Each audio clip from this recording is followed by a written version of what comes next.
You're listening to the Journey podcast. Did you know that decluttering can have a positive impact on your mental health? Find out more in today's episode. Hi, I'm Petra Brunbauer, and with decades of experience with sadness, pain, anxiety, and stress, I finally figured out how to leave all that behind. And this podcast shows you how to break free permanently so you can reclaim your sanity and find the self-esteem and energy to go after the life you desire. With real talk about mental health, holistic healing, and the tough journey of coming out the other end. This is the Journey Podcast. Welcome to today's episode. Today is part of Mental Health Week in Canada, and this is a special bonus episode. Clutter is a common problem that many of us struggle with in our homes and workspaces. It can make us feel overwhelmed, stressed, and unproductive. Clutter can take many forms, including physical clutter like piles of paperwork, as well as digital clutter like overflowing inboxes and unorganized computer files. In this episode, we explore the topic of clutter and its impact on our lives. Our guest shares her expertise on decluttering and organizing, providing practical tips and strategies for reducing clutter in our homes and workspaces.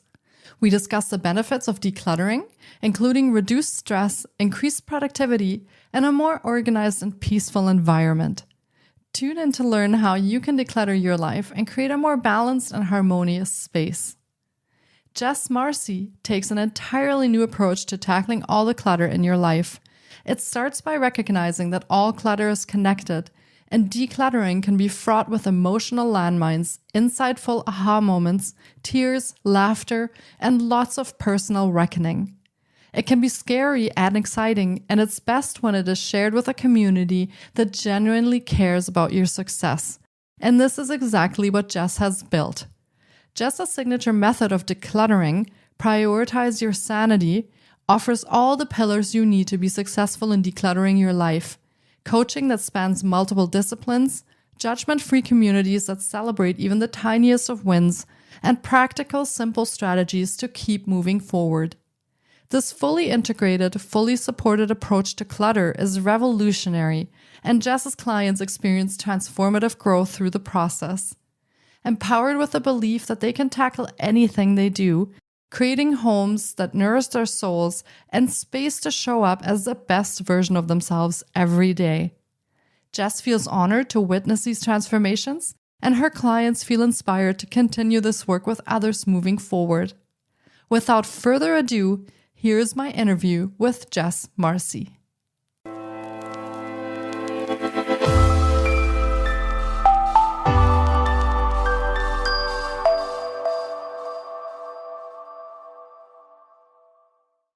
Hi, Jes. It's so great to have you on the podcast. I've been looking forward to getting to chat with you because clutter is such an interesting space for mental health and holistic healing. Welcome to the podcast. Thank you so much, Petra. It's so nice to be here. This is a topic I love to talk about all the time. Yeah, it's my pleasure to have you here because it's not something we have talked about before. So I think this will be a really, really interesting conversation. So to start, do you want to share a little bit about yourself and your story? Sure. So I am a clutter coach, and I come to this really by way of my own personal journey, which I think when you hire a coach or work with a coach, I have personally found it's better to work with somebody who has experienced what you're going through. So much of the work that I do now and the way that I structure the programs that I run is really based on how I tackled my own clutter. I have always been somebody who's naturally organized, but when I had children, so much stuff just started streaming into my house.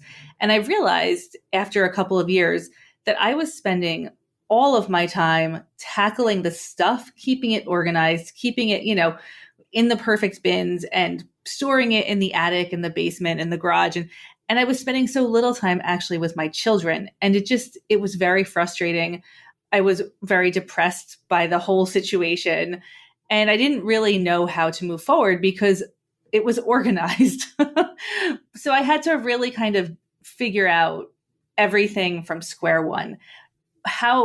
why is there so much stuff in my house? How can I have less stuff? I mean, less stuff it's always the answer. But then there's all these emotional things that are connected to clutter. And how do you tackle those? And there's health impacts with your clutter. And how do you tackle those? And there's like the way that you think is connected to your clutter. And how do you tackle that? So over the course of about a decade, I found various coaches to work with to help me through all of this stuff that all really started with tackling the physical objects in my house. And the programs that I create now for my clients have different coaches, different experts in different areas to really support the entire process. So it's a very holistic and integrated approach to tackling clutter, and it works really, really well. Oh, I love that. That actually sounds really helpful. And before we get into some of the points that you touched on, is there a difference between clutter and hoarding so that we maybe explain that before we get into some of the health issues or the thinking patterns in that? Sure. So I don't love the word hoarder or hoarding because I feel like there's a really negative connotation when you say that. There's a huge social stigma around hoarding. From a medical standpoint, hoarding disorder is a diagnosable disease, but it's really poorly understood even within the medical profession. It used to be categorized as an OCD disorder, but now it's its own separate diagnosis. Usually you do find it in conjunction with OCD, but it's something that requires a medical diagnosis. And most people who come to me, they may feel like they have borderline hoarding tendencies, or they call themselves clutterers or collectors, or there's all these, other types of language that they use to describe their behavior. And really what I have come to believe after working with, we've had about 30,000 people go through our program, so a big sample size, is that collecting items, it's human nature, first of all, and it's also really a post-traumatic stress behavior. So we as a society have lived through a lot of situations where we haven't had access to anything. So the Great Depression, various world wars, natural disasters, all of those sort of things where things have been taken away from us. And collecting items to prepare for the future is really a post-traumatic stress response to all of that. And it's generational. So even if it didn't necessarily happen to us, we learned it from our parents who learned it from their parents. So I think, there's a lot of gray areas around the term hoarder and hoarding disorder, but I prefer just to not use that at all because it's so poorly understood and it's not a nice word. So, so we just avoid it. Yeah, no, that makes sense. Thank you so much for explaining that because I was wondering about the difference. So thank you for making that clear. And you touched a little bit on the fact that clutter can be sort of a stress response. Is that usually what triggers clutter in people's homes and lives, or are there other triggers as well? There's a lot of different things that can trigger the onset of a lot of clutter. Definitely having sort of traumatic experiences as a child or really at any point in your life can trigger bringing on a lot of clutter. Transitions also trigger clutter. So if you think about your children going off to college or a divorce or really any transition in your life. In my life, it was just having children. That was a transition that triggered a lot of clutter coming into my home. Losing a loved one, bringing in a whole entire estate into your house. There's a lot of, whenever there's that gray area of emotions, we tend to extend that to the stuff that we own. Like, I don't know if I should let go of this because it's too hard. And I really don't know what my life is going to look like after this transition. So I'd have to save everything. So trauma and transitions are the two biggest things that I would identify as triggering the onset of a lot of clutter coming in. Yeah, there's a lot of emotion involved in those triggers as well. So that makes sense that people would think about what is going to happen in their lives and what will happen to the things. And sometimes things are the only things that we can control when our lives seem like they're changing or getting out of control. So that makes Absolutely. sense as The well. trauma response is also kind of interesting in that a lot of my clients will describe their clutter as a wall of protection. So they're literally creating a space in their home that feels very protected because there's so much stuff around them. It's fascinating from a mental health perspective. Yeah, so let's talk a little bit about how clutter affects mental well being. Is there any specific things that you have noticed or things that your clients deal with? I would imagine that there's quite a wide range of things you have experienced. Absolutely. Overwhelm is a word that comes up all the time, especially in the beginning of this process. Like our clients come to us and they just describe themselves as totally overwhelmed by their house, by their life, by basically everything. And when you dig into what it means to be overwhelmed, often you find anxiety, panic attacks, depression, kind of a whole slew of common and general mental health disorders that are connected to this feeling of overwhelm, which is connected to having the clutter. So there's definitely a big impact on your mental health when your home environment is not supportive, when it's draining to you. There have been tons of studies that have been done about clutter and its mental health impact. And the interesting thing that comes out of most of these studies is that the mental health impact is way more significant for women than it is for men. So women have a higher burden of responsibility for taking care of the stuff in the house and also a higher level of sensitivity to the stuff in the house. So they notice it more than their significant others might. So kind of interesting side note there. Yeah, absolutely. And are there other effects as well outside of mental well-being? Are there any physical effects or emotional effects that you could go through with clutter? So, if you have a lot of clutter in your house, it can actually create an unsafe living environment. And, sometimes it's hard to see the safety issues when you're living in it. But what we have found to be pretty significant, number one, it's difficult to clean very well when you have a lot of clutter. So, environmental allergens like dust and mold can be prevalent. Dust is almost always prevalent. Mold is definitely a possibility. Mold toxicity is an issue that a lot of our clients are dealing with. That's very hard to diagnose also. So just, something to keep in mind. And then when you have a lot of stuff in your house, it's a tripping hazard, or you could have something fall on your head. So there's those sort of physical issues that you might deal with. And then, of course, we get into more serious things like fire entrapment, or it's sometimes maybe emergency medical technicians can't get into your house if there is a medical event. So there's a lot of different layers to clutter and how it's impacting your life, from the very, serious concern of fire entrapment to just, sneezing and feeling unwell because there's a lot of dust in the house. So there's all these things that kind of come into play. Yeah. And I'm curious to know, how can clients figure out whether they should get help or not? Like, at what point do you say, okay, this isn't just messy or a mess, I have a real problem now with clutter? At what point does that happen? How would they know? I think if you are thinking that you would love help with it or that you might need help with it, then it only makes sense to get help with this. There is also a stigma around getting help with clutter, which is so unfortunate. We never learned how to deal with clutter as children. So, how do we know how to do that as adults? We also never learned, well, many of us never learned how to actually clean when we were children. So many of my clients tell me that their parents would say to them, go clean your room. And then they would be sent to their rooms to clean their room, but with no actual instruction about how to do that. So, it was a lot of like shoving things under the bed or piling stuff in your closet, which is not actually cleaning your room. So there's a lot of discussion about that. Like, we didn't learn a lot of these skills.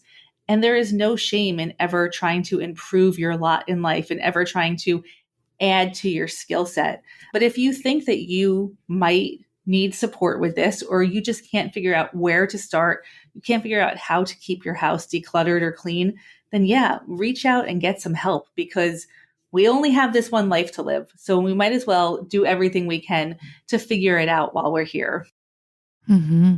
And if you know someone or you have a loved one and you're concerned about their situation, maybe you have noticed that things are getting a little out of hand, or there may be hazards in their home due to clutter, what should and shouldn't you say to them or help them with? Or maybe how do you encourage them to get help? Do you have any tips on that? Yeah, that's a really good question. So it's very difficult in any circumstance to help somebody who doesn't want help, right? So I think we see that across the board with all sorts of mental illnesses and behavioral patterns and stuff. If you don't want to change, you have a difficult starting point for trying to get somebody to change.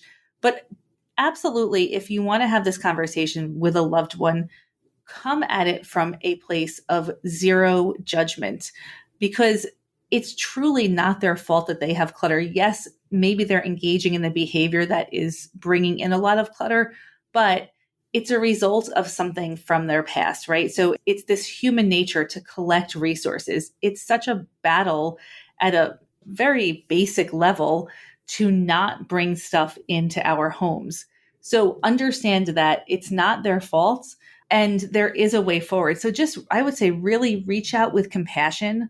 If you're going to help somebody and they're okay with that, then definitely say, I'm not going to be judgmental. I am not going to force you to get rid of anything. And while you're going through this process, always start with the low hanging fruit. What is the easiest thing to remove from the space? And if they're not ready to process the emotion around something else, or they feel very attached to something that may even look like trash to you, just recognize that it's meaningful to them and there's something else that you can deal with right now. So you don't need to have this expectation that they're going to be able to clear out an entire space in like 2 hours. It's so unrealistic. Yeah. But really, judgment-free and compassionate is the way to go. Mm-hmm. Yeah, thank you for explaining that and for that advice. I think that would be one of the toughest parts, is if you love someone very deeply and you know they're struggling, but how do you help them if they haven't voiced that they would like help? So that's very helpful to know. Yeah. And Petra, I don't know how it is in Europe, but in the United States, it's very difficult to actually get help when somebody is living in a dangerous living environment due to clutter. So there's not a lot of resources out there unless there's serious code violations or something like that. And when it gets to that point, it's really hard. That's a really difficult starting point. But just, that's definitely contributing to the issue, is that there's really not a lot of government resources or organizations that deal with this type of thing. Yeah, I think that might be similar here in Europe, because your home really is considered a private space. And so unless you're doing something illegal or something to endanger, yourself or the public, there's not really automatically any kind of help that is extended, right? So a lot of the things that happen with clutter are sort of, I think, considered more personal, and so not something that falls under the guidelines of where these resources would be available. Right. And when you work with clients, do you work with them directly in sort of a coaching space, or do you also provide, let's say, like therapeutic support or mindset supports or anything to change the patterns that they're in? Or do you refer them to therapy also at the same time? So we always recommend that. Okay, so I guess I'll start. Right now, my business is based entirely on Facebook and inside of Facebook groups. So we use Facebook groups and Zoom as our main structure for coaching. Within the group setting, depending on which group you're in, you find a ton of community support. So that's number one in really helping people tackle clutter, is to know that they're not alone. And if they're vulnerable and post their pictures in this very safe space, they're only going to get positive feedback and support. Nobody is going to say, I can't believe you're living like that, right? That is just not how we work. And then depending on which program you're in, we have a couple of different types of calls that we run. So we do what we call like marathons or active decluttering calls, where we basically just all declutter together. It's coach led. So if you have a question or something comes up, you can ask a coach, what should I do here? But just, I think there's this term body doubling, and it's basically where you're working with somebody else and you have that external motivation to get something done because there's somebody right there working alongside of you. So we have found that those active decluttering calls are very effective. And then if you need more coach support, one of my highest level program, Clutter Boss Academy, does have different coaches inside of there that you can ask questions to anytime and hop on Zoom coaching calls with them. So we have a mindset coach, which is huge, right? Just teaching you how to think differently is so powerful. We have a finance coach because when you have clutter, your finances might also be a little cluttered. So it's helpful just to have somebody to ask those questions like, should I, we ask people to stop bringing stuff into their house while they're working with us. So now you start saving money. So what do you do with that money? Do you pay down your debt first, or do you put it into savings? Like, what's the best move for you? So the finance coach is awesome. We have a coach who specializes in parents of adult children, which is a really unique specialty, but definitely a lot of our clients have adult children who are living with them or have complicated relationships with adult children that is connected to their clutter. So a super incredible resource. We also have a health coach, just very holistic. Once you clear your kitchen counters and you want to start cooking vegetables, like where do you start? How do you even know how to do that? So that's what our health coach really supports. And then we do have a psychotherapist as well who can deal with the mental health coaching side of things. Amazing. Those programs sound fantastic. Yeah. And do you offer all of this support? You said you're mainly on Facebook. So all of this is offered online by the sounds of it, right? So people from all over the world really could work together with you on their clutter. Absolutely. Yeah. So I started as a professional organizer going into people's homes, and there's actually quite a few barriers to working with clients in their homes. Number one, when you have a lot of clutter, you don't really want somebody to come into your house. So right off the bat, there's that barrier. Number two, working one-on-one with a professional organizer is very expensive. So you price out a lot of people immediately. So there's that financial barrier. And number three, you're still alone going through this process. You have your professional organizer, but you're still basically all alone. The pandemic, I had started to switch to group coaching before the pandemic, but the pandemic really forced it all to happen pretty quickly. And it was one of the best outcomes for us was to be able to build these group programs and see the power of working in a community that is supporting you. At the end of the day, you have to deal with your own clutter. Nobody can make those decisions for you. You can get support moving stuff if if you have a physical limitation, but you have to make those decisions and you have to go through this process if you want to actually change. So you have to do it yourself, but to do it with a community from all around the world, and we do have people from all around the world in our groups, is really, really powerful. Mm-hmm. Yeah. And like you mentioned, you have different levels that people can join as well. So I would imagine that really that makes it affordable for anyone who needs the resources and the help to work with you in some way that they can find. Absolutely. I mean, we do have a big free Facebook group, but then our next level up is $10 a month. So it's a tremendous amount of support for $10 a month. Mm-hmm. Wow, that is a really good price. So, wow. I have Good been, start. since I started this business, it's really been important to me that this information and these resources and the support is accessible to everyone. Because another situation that we have a lot is clutter comes in because of a medical issue, right? So, whatever that is. And usually, especially in the United States, when you have a medical issue, it drains your bank account, right? Mhm. So, it's, people who have been through these horrible scenarios and then have no ability to hire anybody to help them. It just felt very unethical for me to not offer support to as many people as possible. Mhm. Yeah, so that makes it really accessible to any level of income, really, to get at least get started with their clutter. And you mentioned before that that affects different areas of people's lives when they experience clutter. So it can spill over into relationships, finances, health, work. Do you kind of bring that all together in your program as well with the different coaches you have and you kind of address that on a holistic level then? Yeah, absolutely. I think it's the only way to address clutter. Instead of isolating one thing, we look at all the ways that it's connected and then have support to start tackling all of those different ways. You might go through your house, have like a round one decluttering, and feel like you get to a point where you're totally stuck and don't know how to move forward. And it's probably because you need some mindset support or you need some other type of support to take that next step, and just figuring out what that is important, but then having that support right there is incredible. So you can just keep moving forward. And is clutter something that once you figure it out or once you understand how to manage it, you stay on top of it? Or is clutter something that you find people struggle with on an ongoing basis and they need that ongoing support?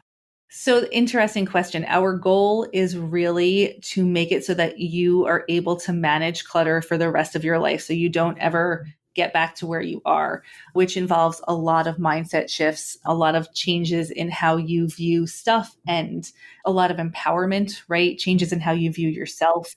What we have found is even after people are, quote unquote, done decluttering, and I don't think you're ever done decluttering, it's just has to become another everyday task, just like doing dishes or laundry. I mean, if stuff is coming into your house every day, you have to be on top of stuff also leaving your house every day, which is totally manageable when you have way less stuff.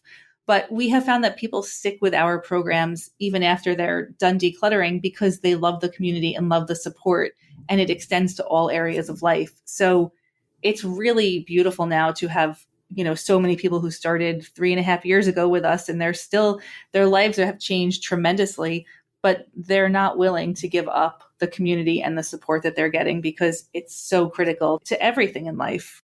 Mm-hmm. And I think also from just coaching programs in general, if you are part of a community or you work with a community, you're also more likely to succeed. So I can definitely see how that support fits in there and how that definitely helps people work and manage the clutter. Yep, definitely. So, yeah.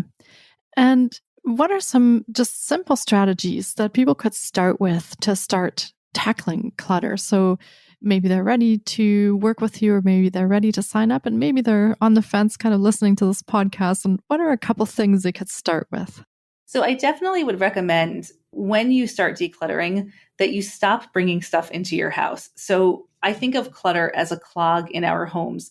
And like any other clog, if you're adding more materials to it, it's just getting worse, right? So we want to stop bringing stuff in and increase the amount that's leaving the house. So that is the most basic, I mean, everyone says, where should I start? There's all these questions around getting started. But if you just stop the flow of stuff into your house and increase the amount that's leaving your house, you're going to start tackling the entire clog, all of the clutter. And it doesn't matter if it's from the kitchen or the bedroom or the closet. It doesn't matter where you start. It's just that you're changing that flow in general. So that's always like my number one, stop the flow in, break up with Amazon, do it, delete your credit cards that are stored on your phone, like whatever you need to do to just break the habit of bringing stuff in is going to help you in the long run. And then start with the low hanging fruit, start with something that is emotionally easy. If you open up your drawer and you have, highly emotional items in there, just put them aside for now. You don't need to make any difficult decisions. Clutter is a lot of delayed decisions. So let's figure out what we can make a decision on and work with that first. Mm-hmm. Yeah, because that emotion could really keep you from actually getting started. So that's really good advice there. Just delay that. Mm-hmm. Yeah, thank you so much. Those are great pointers to get started with. I'll just mention here that Jes also has her own podcast called It's All Clutter, and you can listen in from your favorite podcast provider. And we will be linking to all of Jes's offerings in the show notes as well, so you can find out how you can connect with her if you'd like to work with her. And I would love to work with, anyone out there. If you think that you're hopeless, if you think that there's no way to move forward, let's chat, because there's definitely a way to move forward. Yeah. Giving people the hope, that they can tackle this and they can start somewhere. I think that's really, really important as well. Absolutely. And their mental and physical health will definitely thank them for it. Yeah. And this has been another incredible episode. And I really hope our listeners have enjoyed this journey into clutter as much as I have. I have learned so many new things and some tips on how to start decluttering. And it has been fantastic chatting with you on the podcast. Jes, thank you so much for your time today. Yes, thank you so much for having me, Petra. This has been great. Thank you. Take care. You too. Bye now. Thank you so much for taking time out of your day to listen in. If you enjoy the Journey podcast, please subscribe, share on social media, and leave us a 5-star review. You can find more of The Journey on Facebook, Instagram, TikTok, and the Journey blog. Sending you love and courage, and see you next week.